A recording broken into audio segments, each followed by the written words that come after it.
Hello there friends, Ian here. This week we are going to be talking about mistakes you might make as a new writer and how to avoid them. If you've been writing for a while now, you might have found this stuff out on your own, as this video is pointed towards newer writers. But don't worry, we've all started somewhere and have probably made one of these mistakes. Before we get started, I do want to remind you to take any and all advice with a grain of salt. The way I dealt with these issues might not be the same way you deal with them or how you might want to deal with them. It is, as I've said in plenty of videos previously, very personal to you. With that being said, let's get into it. The first mistake you can make as a beginner is not using paragraphs. This is really only sometimes a problem with the newest of writers. Sometimes, and I and some of my friends have seen entire chapters that have gone in a single paragraph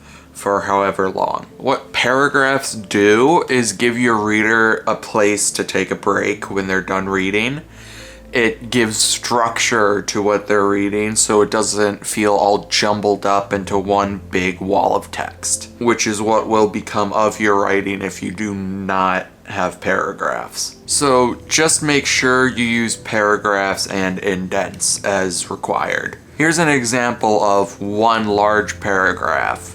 And then here's the fixed example with paragraphs. Notice the difference? The next mistake a beginner could make is neglecting research. Now, you might say, I'm writing fiction, I don't need to do any research. But a lot of the time you will be writing about things that can happen in real life. Especially if you go into something like sci-fi or realistic fantasy or real world stories. Research is very helpful for you. The research can help you find the clothing of the time period. It can help you come up with new things to do, and it can help you come up with new things to put into your story.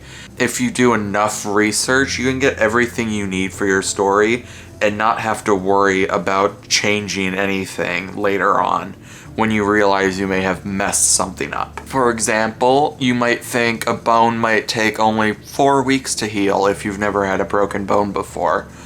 But it really takes 6 to 8 weeks for a bone to fully heal unless it's a very bad kind of break. These things you research could change events in your story or might have to push some others backwards throughout the story.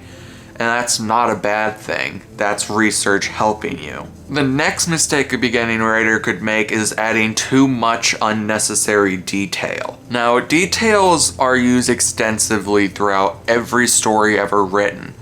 And that's because you need to give your readers a visual of what's happening. There's also adding too much detail. And there's a line between too much detail and flowery prose. Your flowery prose can be very detail-oriented. However, if you add too many details, they start to become unnecessary and redundant and just take away from the story in general. If you're careful, this shouldn't be an issue. But if you do find yourself thinking you have too many details, you're getting bored, your story is moving too slow, then maybe you need to take some of those details, dial them back, and just work on what matters. And this should be what you're doing anyway. The next mistake a newer writer can make is using dialogue or action tags incorrectly. The difference between a dialogue and an action tag is very simple. A dialogue tag is something like, he said, or she exclaimed. An action tag is an action. It's, he ran, she walked. Dialogue tags are often used to show who's speaking at a certain time, as you may have many characters talking and just using he or she will not work. When using dialogue tags, it's usually wise to change the position of the dialogue tag to before, in the middle, or after the dialogue happens, multiple times throughout the story and multiple times in the same chapter to avoid repetition. Repetition is generally bad unless you're talking about dialogue tags. Simple dialogue tags like said are usually villainized and said we should not use them that much, but oftentimes using the word said is perfectly fine. Most of the time it will work and will keep the story moving and unobstructed. Action tags, just like dialogue tags, can be before, in the middle, or right after the dialogue that you've written. Action beats are helpful for showing and not telling, because if you write something along the lines of "he slammed the door," then you're not gonna have to say "in anger." You're showing when you say that they slammed the door, but it turns into telling if you tell someone that they were angry. Action tags can also be used to have a slight pause in the dialogue so the reader can catch their breath, but this is for both of them. Action tags also show action most of the time. I don't know if thoughts are considered action or dialogue tags, but I feel like they would be, like if you said "she thought," I think that's an action tag because you're not saying it. So just make sure you're using these tags correctly. The next mistake new writers make is that they make inconsistent characters. You make characters that are intricate and all these things, but then when you get to writing the character, or even planning out the character themselves, they might be very inconsistent, especially when you get to actually writing them. If your characters are inconsistent, then it's likely that they won't really catch on with the reader. They will confuse the reader. They will make the story harder to read because you don't know what this character really is or what his issues are. When writing these characters, you want to make sure that their actions make sense with the character. You want to make sure that whatever actions they do, like brushing their hair with their hands, you have to make sure that that's something that's always there. You can't change that mannerism like that. They have to be consistent, or you might risk losing your reader. The next mistake new writers make is head hopping. We also have talked a lot about head hopping, especially in the last few weeks. So if you've seen my other videos, you know why this is something you have to avoid. No matter what perspective you're in, head hopping is jarring. And there's a line between head hopping and being in an omniscient point of view. Omniscient is you are in everyone's head, you know what's going on at all times, but you're still really only focusing on one character. Head hopping is when you have all of their thoughts and feelings and you hop from one person to another over and over and over. This is a very jarring experience and takes your reader right out of your story. In order to avoid head hopping, you only want to switch character perspectives at a scene or chapter break. These breaks give your reader time to recover and see what's going on in the next scene or the next chapter. It's very easy to head hop. That's why you have to make sure you stay in that one character's head throughout. The next mistake new writers make is repetition. Repetition includes words, phrases, story beats, and others that repeat throughout the story over and over. Dialogue and action tags tend to be an exception to this rule, but you want to be able to avoid repetition. Use different words.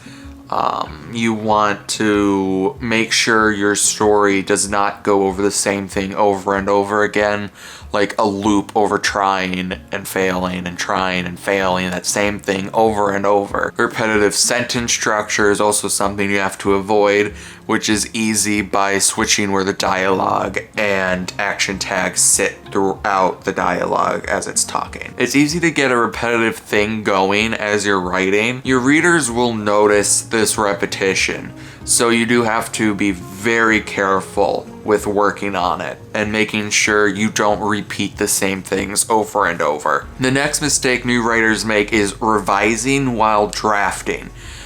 Now, this is a more tough subject because for some people, editing while you're writing your story works for them. And if it works for you, then that's fine. However, I don't generally recommend editing while you're drafting, as it will slow down your writing process, and you could get stuck in a cycle of writing, editing, and then rewriting and editing and over and over and over, and you'll never really get much done. The mantra I follow is that you can fix things that are there, but you cannot edit and fix a blank page. So when you're drafting, it's best to just draft and then go back and fix it later. Again, if this does work for you, then you can completely ignore this, but this is my advice to you. The next mistake new writers make is info dumping. Now, info dumping is when you dump a ton of world building or character info at once. You just go on and on about it, like how the city is, what the lights look like, and you just keep going on to where it's just a bunch of paragraphs full of world building or character building or plot driving. It's really not a good thing to have in your writing. Best way to go about it is to spread this info out throughout the entire story. You have maybe 20 something chapters with 400 to 500 pages to get through this. It's a lot of time. You don't have to rush this stuff out. Info dumping can get very taxing on the reader and can distract them from what's really important.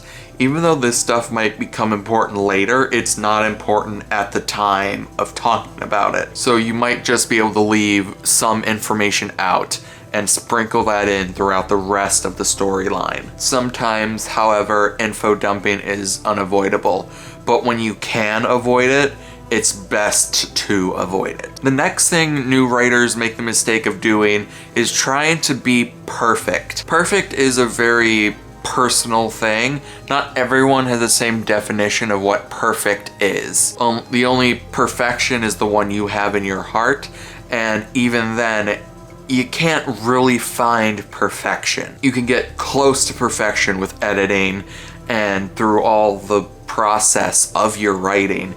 However, trying to make it perfect for everyone just is impossible. Trying to get your first or even second and sometimes third, fourth, fifth drafts perfect is just not feasible. It takes a lot of work to get these books into reading order, and sometimes it could take upwards of 10 drafts and rewrites to accomplish this. So throughout the entire process, but definitely during the early parts of your writing, you want to be careful of trying to be perfect. Remember, you can edit what's there, but you cannot edit a blank page. And that's it. Those are 10 mistakes a new writer could make, and on how you can avoid and prevent these mistakes from happening. Comment below if any of these have affected or do affect you, and how I could improve these videos for you in the future. I hope you enjoyed and found this video helpful. If you did, be sure to drop a like and subscribe if you haven't already, as I post videos like this every Sunday. Have a wonderful rest of your day, and I'll see you next week. As always, never stop writing. Bye!